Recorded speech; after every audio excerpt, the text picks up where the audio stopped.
কুষ্টিয়ার খোকসা জারিপুর ও কমলাপুর যুব সংঘ ক্লাব কর্তৃক আয়োজিত ফুটবল টুর্নামেন্টের উদ্বোধনী খেলা অনুষ্ঠিত হয় 22/11/2024 ইংরাজি রোজ শুক্রবার বিকাল 3টায় খোকসা জারিপুর মাধ্যমিক বিদ্যালয় চত্বরে।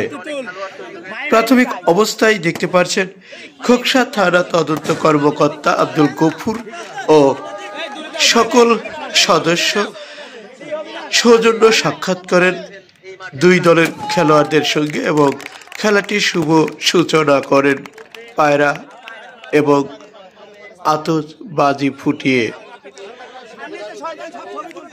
সরাসরি দেখতে পাচ্ছেন, আমি একটু দেখাবো। পায়রা উড়িয়ে এইমাত্র খেলাটির শুভ সূচনা ঘোষণা করেন।